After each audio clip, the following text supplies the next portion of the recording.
Baik, hari ini kita lanjutkan materi ya.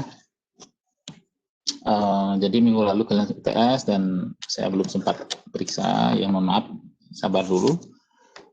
Nah, 2 minggu lalu kita membicarakan turunan, ya definisi turunan ya, menggunakan limit ya, dan kalau kita ingat kembali seperti ini, limit H menuju 0, fx plus H minus fx bagi H dan seterusnya ya.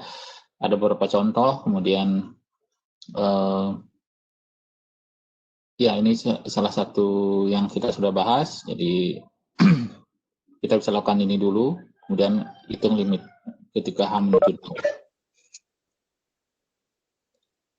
0. Kemudian ini contoh yang juga saya sudah bahas, menghitung turunan akar X ya. Jadi kalikan dengan sekawannya, kemudian rasionalkan ya, nanti akan tersisa 1 per akar X plus A per akar X. Nah, itu yang kita bahas. Kemudian pada saat ini juga kita bahas menghitung turunan pada suatu titik tertentu dengan memperhatikan kapan titik itu atau berada di mana titik itu, misalnya f aksen minus 4 ya, kalau sesuai dengan definisi adalah f x plus A kan gitu ya, jadi x adalah minus 4 plus A minus f minus 4 gitu ya dibagi h, kemudian kita hitung limit h menuju 0 gitu. Baik, itu yang kita lakukan, kemudian ini juga yang 2 minggu lalu ya.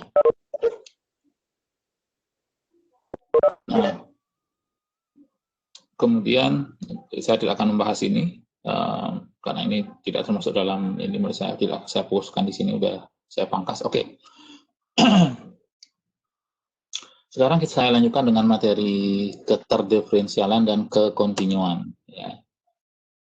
Jadi keterdiferensialan atau differentiability ini adalah suatu konsep yang mirip dengan konsep kekontinuan dalam limit, yang dikatakan yang saya katakan di sini adalah merupakan suatu konsep titik. Artinya fungsi f terdiferensialkan pada x jika dan hanya jika kondisi ini dipenuhi. Jadi f terdiferensialkan pada x jika limit h menuju 0 fx plus h minus fx dibagi h ini, yang merupakan definisi dari f aksen x itu ada. Ya, jadi ini adalah definisi dari f aksen x kan, gitu ya. Jadi sama dengan ini kan. Ini ada turunan dari pertama pada x ada. Kemudian seperti atau mirip dengan konsep kekontinuan, f terdiferensialkan pada selang terbuka AB jika fungsi tersebut terdiferensialkan pada setiap x anggota AB, gitu ya.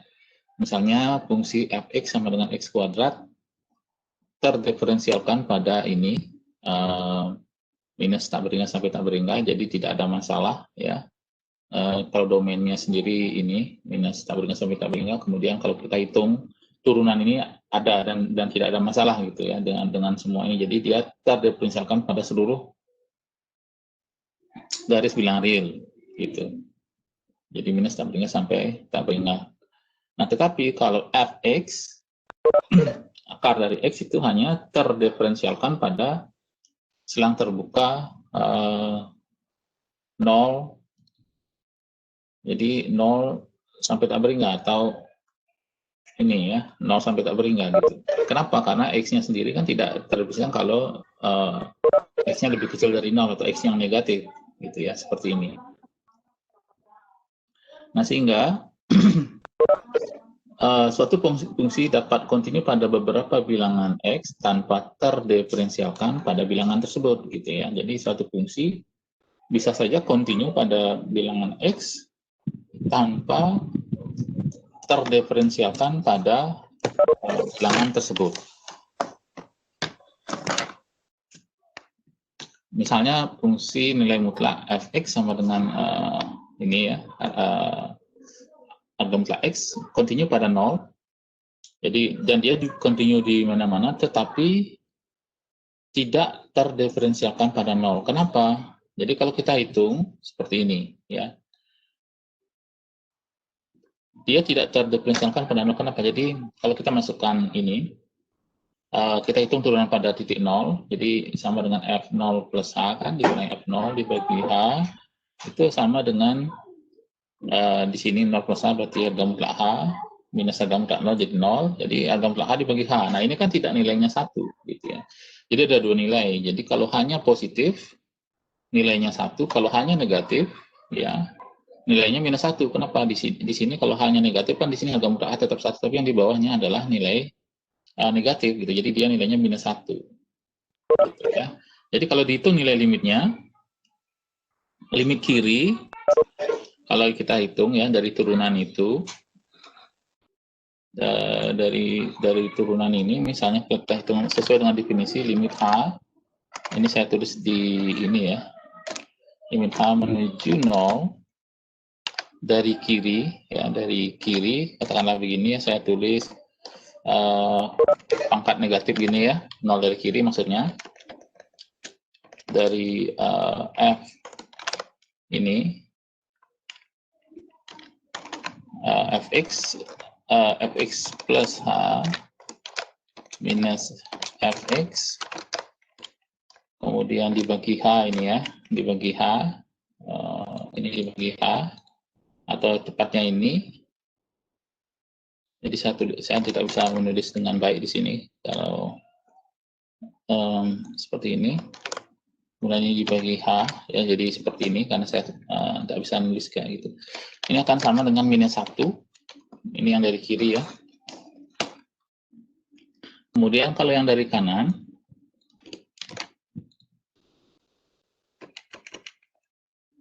ya, kalau dari kanan yang satu dari 0 dari plus gitu ya, ini sama dengan 1.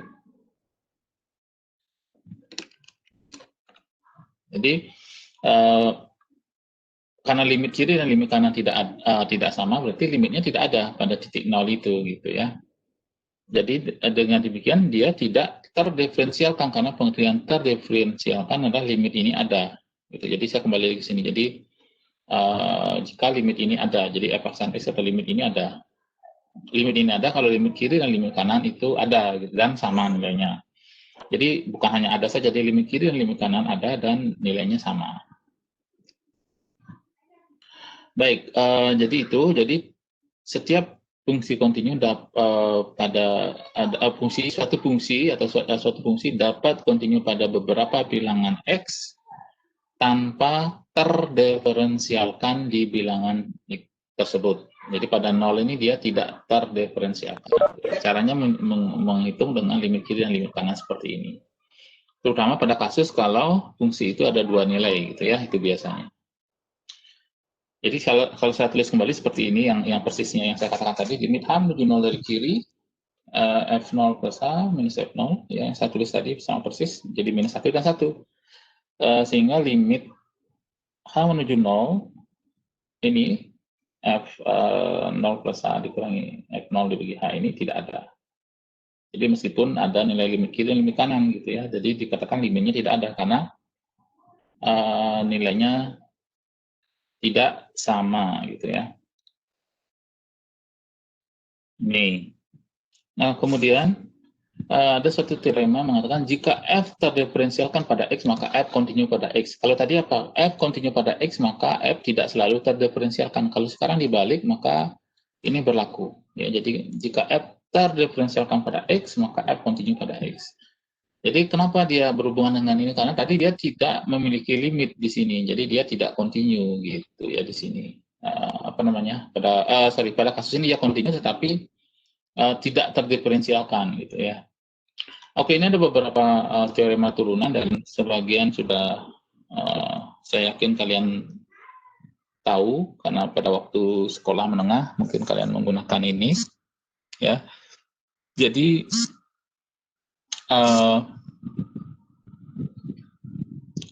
beberapa sudah familiar. Jadi misalnya jika F sama dengan C dan C adalah sebarang konstanta, ya, sebarang konstanta, maka F aksen X sama dengan 0, terus mau bilang real X. tinggal bisa digunakan menggunakan definisi. Kemudian jika fx sama dengan x, maka f aksen x sama dengan 1 untuk semua bilangan real x. Jadi turunan dari x adalah 1. Tetapi apa namanya, ini tidak terlalu sulit harusnya, karena kalian bisa hitung dengan menggunakan definisi.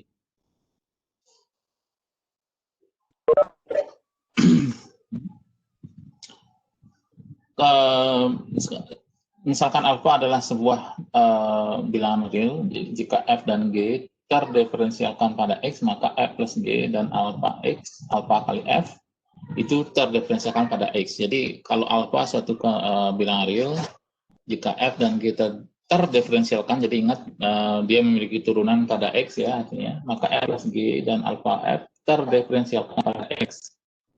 Jadi f plus g kita turunkan terhadap x itu sama dengan turunan masing-masing fungsi ini dijumlahkan. Alfa kali f aksen x sama dengan alfa kali f aksen, ya. Kemudian jika f dan g terdiferensialkan pada x, maka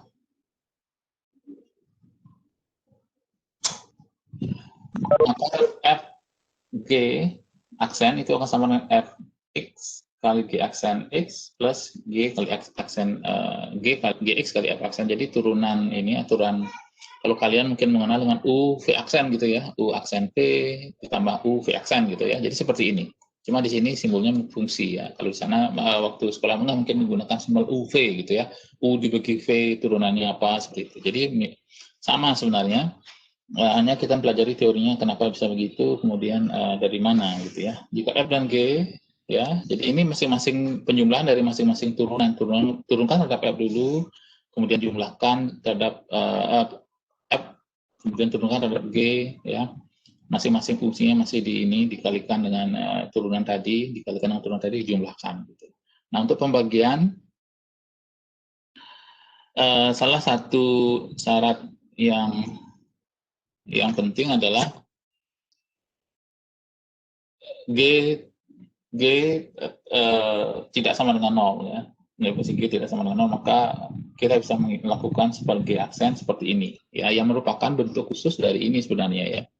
Kalau f-nya 1. Jadi di sini ini mirip dengan u v aksen gitu ya, turunan dari u. Jadi u aksen v minus u v aksen dibagi v kuadrat gitu ya, kalau kita waktu sekolah menengah. Jadi ini pada dasarnya ini ya, f-nya 1 gitu. Jadi kalau f-nya 1, maka ini kan berarti 0 ya. 0, maka di sini akan sama dengan 1, jadi g aksen. Jadi menjadi ini gitu ya. Kasus khusus dari persamaan 20 ya, yang ini. Jadi kasus khusus dari ini 20.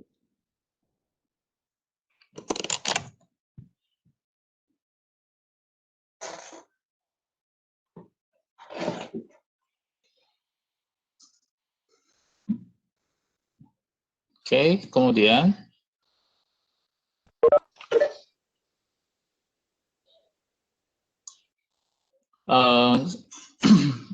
ya, misalnya kita menghitung turunan f dikurangi g aksen di f dikurangi g aksen gitu, atau f dikurangi g diturunkan gitu ya. Jadi apa namanya, kita bisa menggunakan sifat penjumlahan turunan tadi seperti ini. Jadi karena penjumlahan pengurangan adalah sama dengan penjumlahan di a plus minus b gitu ya. Jadi f minus g sama dengan f plus minus g gitu ya, sama saja.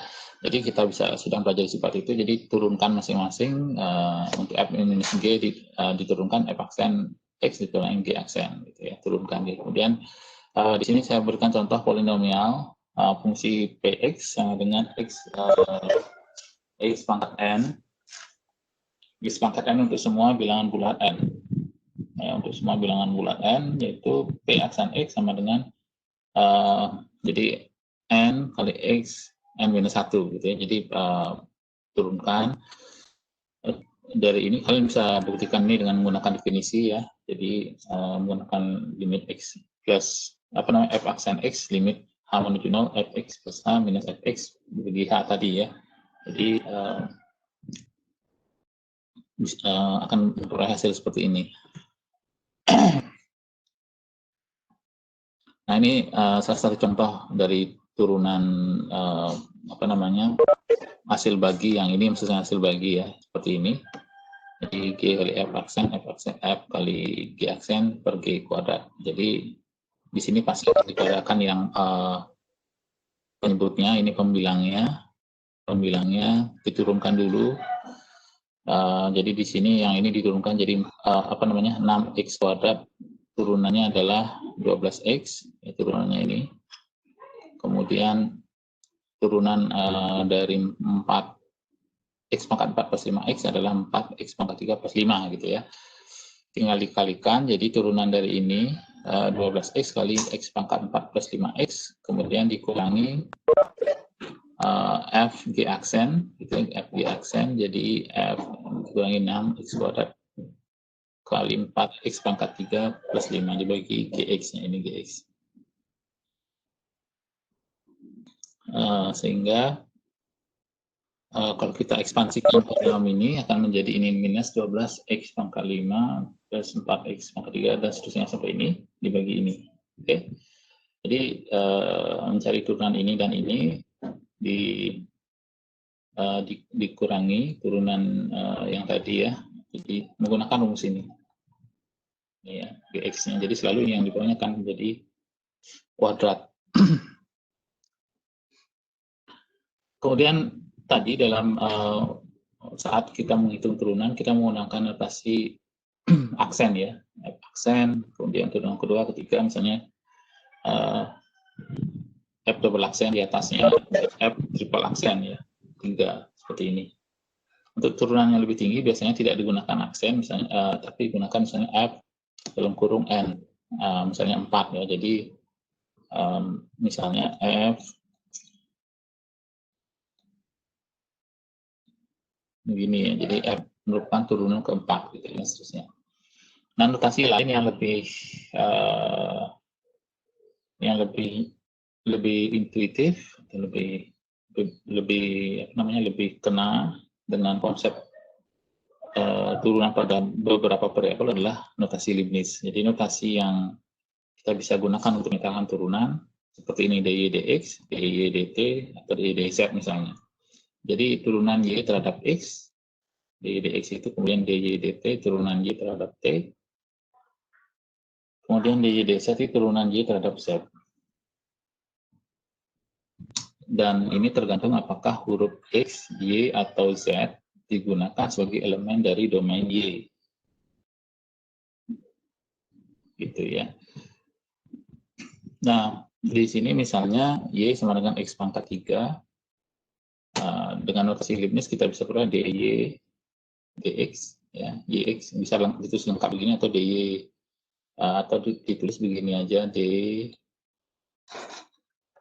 biasanya ditulis lengkap begitu atau dy dx begini saja ya, sama dengan dx kuadrat jadi turunan terhadap x dari ini yx 3x kuadrat, kemudian sebenarnya sama dengan apa yang sudah kita bahas tadi, cuma bedanya tadi kita menggunakan tanda aksen di sini ya, f plus g aksen x gitu ya. Nah di sini kita tidak perlu menggunakan itu karena sudah ada notasi ini dx gitu ya. Dx fx dx turunan terhadap x f kemudian turunan terhadap g. Dengan cara yang sama dx alpha fx turunan terhadap fx alfanya dikeluarkan ya. Kemudian untuk perkalian juga sama. Jadi di sini f kali ddx gx turunan terhadap gx, kemudian gx kali turunan terhadap f. Nah untuk yang ini juga sama seperti yang tadi kasus khusus dari ini ya, seperti yang saya sebut sebelumnya. Dx f x per gx itu jadi turunkan f dulu, f aksen x atau di sini ddx fx kali gx dikurangi fx kali turunan terhadap gx atau ddx gx gitu ya, kemudian dibagi gx kuadrat. Jadi sama, hanya beda notasi dan notasi ini lebih mudah dicerna kalau turunan kita tingkat tinggi gitu ya.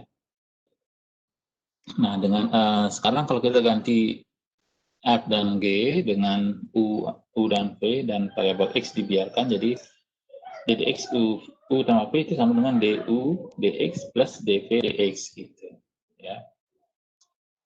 Nah, di sini misalnya kita menghitung y sama dengan 3x minus 1 per 5x plus 2. Kita akan menghitung dy dx. Jadi dy dx ini menggunakan aturan hasil bagi yang tadi ya, yang ini hasil bagi. Yang ini ya, maksudnya. Jadi turunan terhadap ini 3x minus 1 adalah 3, kemudian turunan dari 5x plus 2 adalah 5.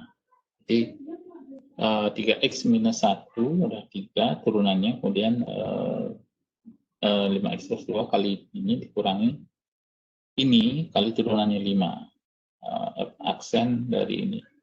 Kemudian dibagi ini 5x plus 2 kuadratkan gitu ya. Nah, kalau kita lakukan operasi ini menjadi 11 per 5x plus 2 dikuadratkan.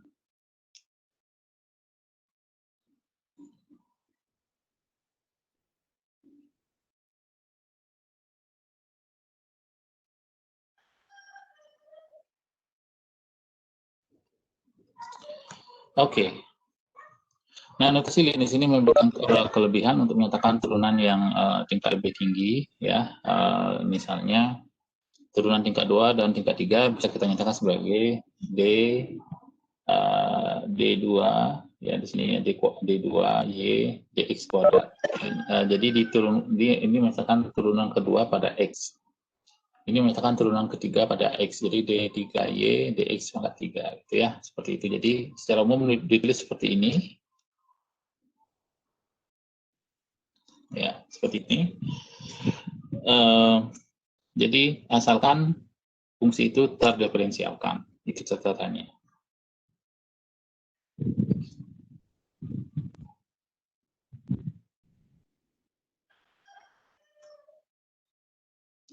Nah, kalau Y adalah fungsi terdiferensialkan dari X, dari U, jadi Y sama dengan misalnya FU, dan U adalah fungsi terdiferensialkan dari X, jadi U sama dengan GX, maka kita mempunyai apa yang kita sebut sebagai pengkomposisi fungsi ya. Kalau kalian masih ingat, Y sama dengan FU tadi ya, Y sama dengan U, nah U-nya sendiri adalah GX,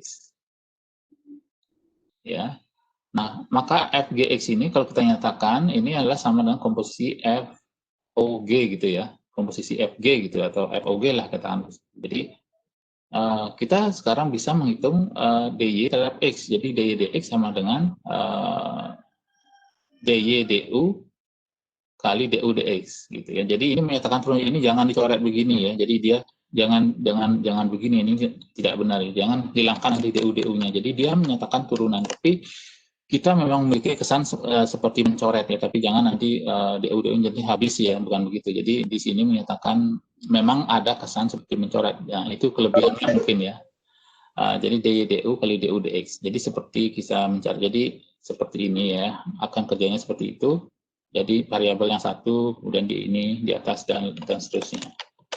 Jadi kalau bahkan di sini kalau misalnya ada V di sini, maka di sini juga bisa ditulis apa misalnya andai kata tidak X yang di situ, ada variabel yang lain lagi, bisa kita tulis misalnya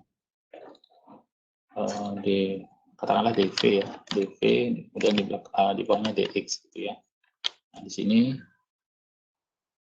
du dv misalnya ini dv ya, dv misalnya di sini ya, yang sebelah yang di bawahnya ini bukan x misalnya. Jadi kita bisa kembangkan untuk kasus yang lebih banyak, itu yang nanti disebut dengan aturan rantai atau chain rule ya.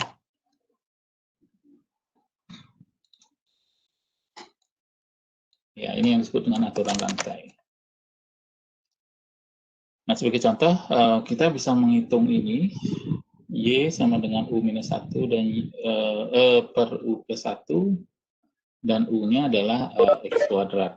Ya, X kuadrat. Jadi, kita bisa menghitung misalnya dy dx ya. Jadi y pada dasarnya adalah x kuadrat minus 1 per x kuadrat plus 1.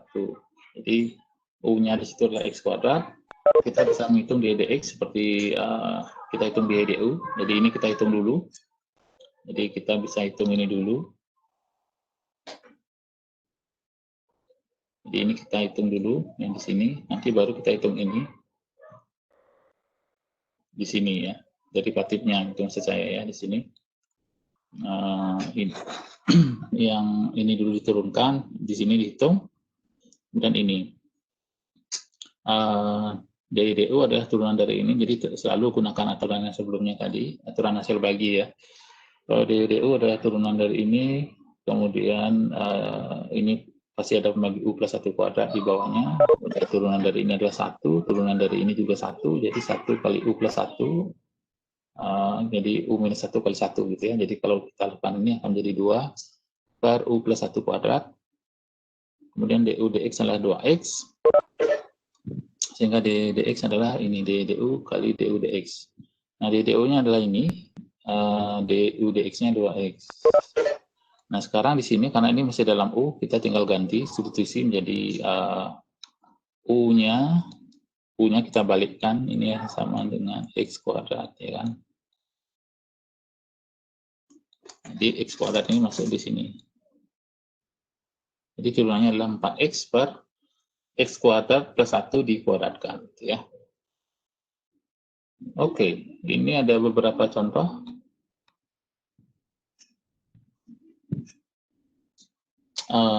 Ya mungkin nanti kita bisa coba ini ya untuk latihan. Saya lanjutkan dulu karena waktunya sudah nggak terlalu ini. Oke, iya, tinggal dikit aja.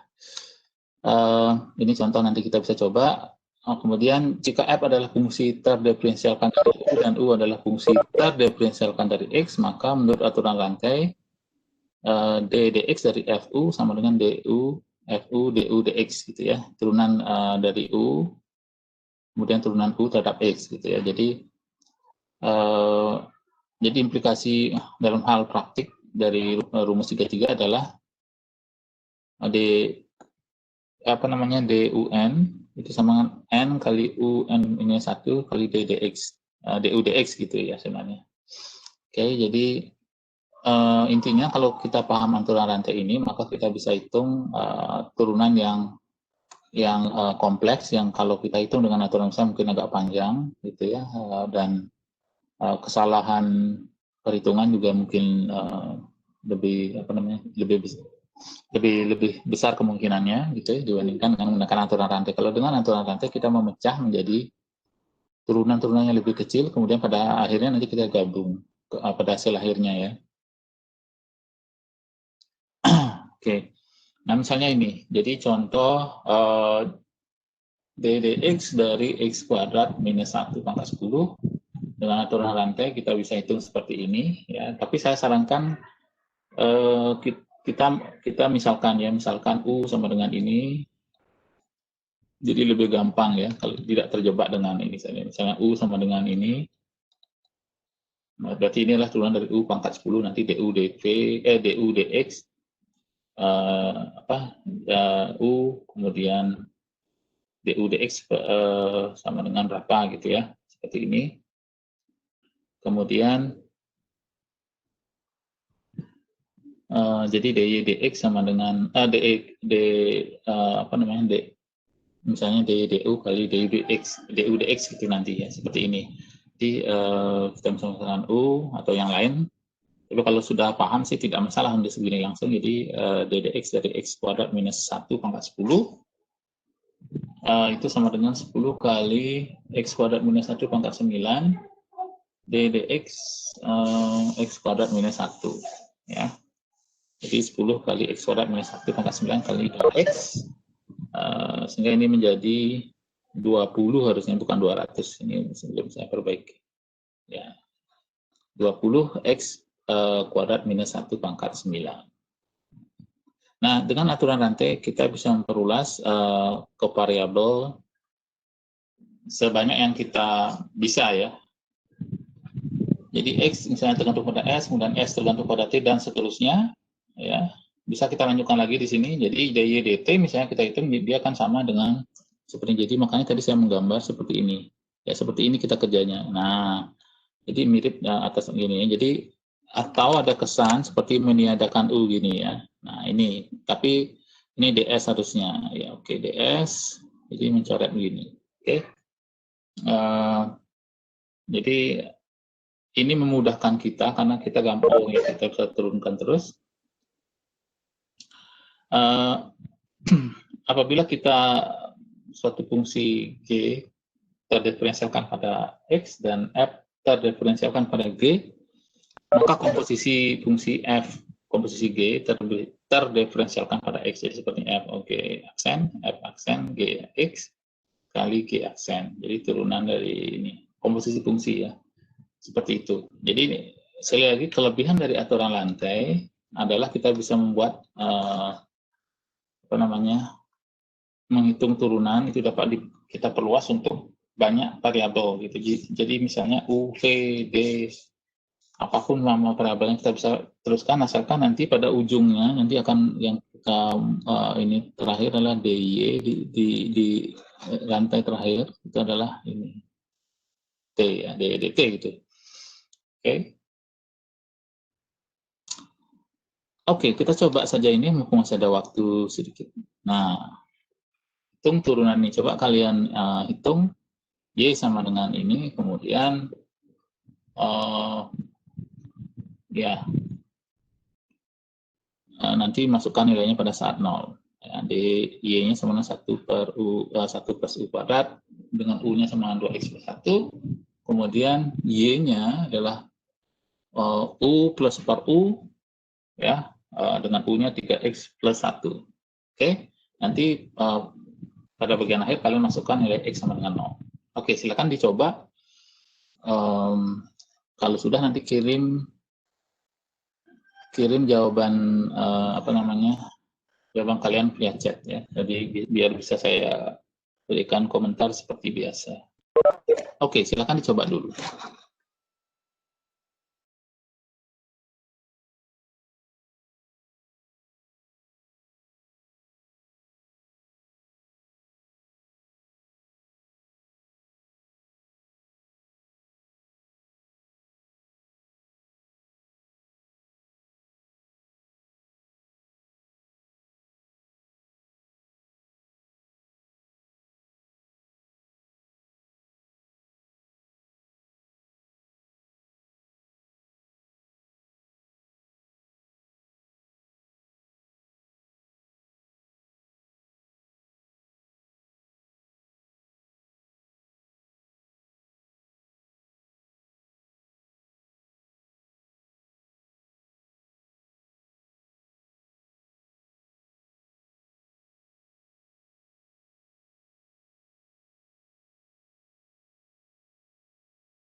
Silakan kirim bagi yang sudah, biar saya lihat.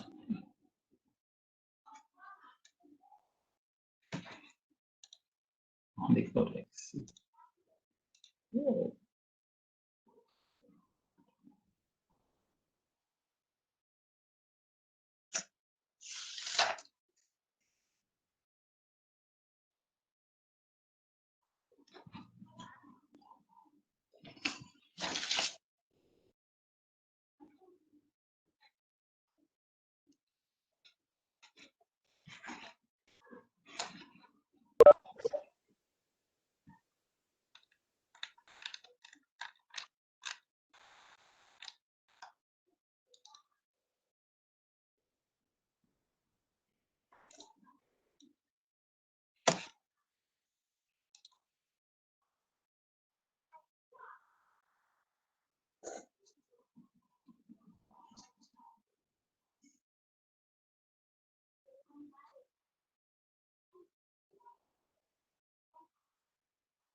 Sepertinya yang nomor satu beberapa orang ada yang ini, ada beberapa kesalahan ya.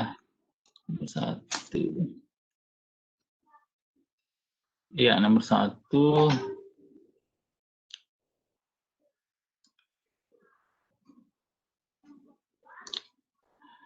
eh,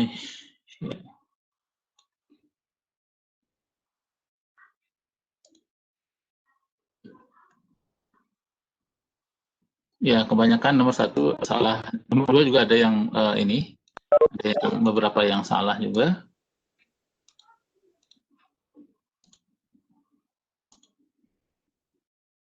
Nomor satu yang banyak salah ya. Oke. Hmm.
Baik, saya bahas sekilas saja. Jadi sebenarnya tidak sulit, tapi mungkin ini ya, beberapa orang saya lihat melakukan kesalahan. Jadi di sini apa namanya? Saya minta waktu dikit lagi ya. Jadi untuk menghitung ini misalnya ya,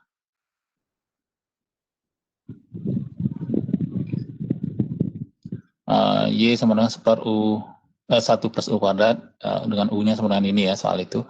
Soal nomor 1 tadi. Jadi kita bisa apa namanya? Tulis Y sama dengan 1 plus U kuadrat pangkat minus 1 ya, untuk menghindari turunan. Ya sebenarnya sama, cuma lebih cepat begini ya. Jadi 1 plus U kuadrat ini tinggal diturunkan, jadi minus 1 kali 1 plus U kuadrat kali turunan dari ini 2U. Jadi hasilnya segini ya. Kemudian kalian cari turunan U terhadap X, jelas 2, kemudian tinggal masukkan sekarang dx 2 kali U kali ini ya. Sehingga hasilnya adalah 4 kali U kali 1 plus U kuadrat pangkat minus 2, atau 4U per 1 plus U kuadrat dikuadratkan gitu ya. Kemudian masukkan nilainya, akan kita peroleh minus 1 untuk X sama dengan 0. Oke. Nah, untuk yang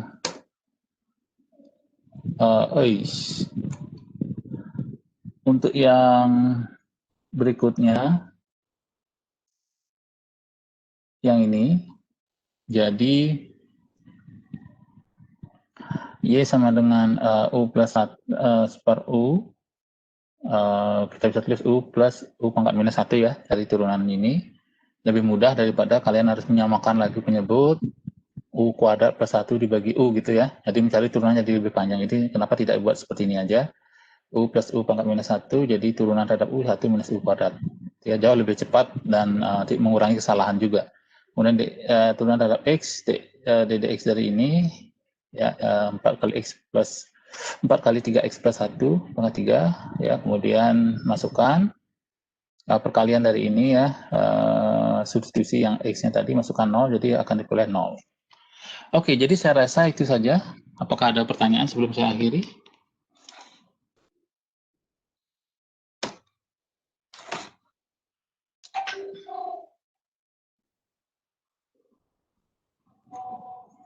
Oke, jadi saya rasa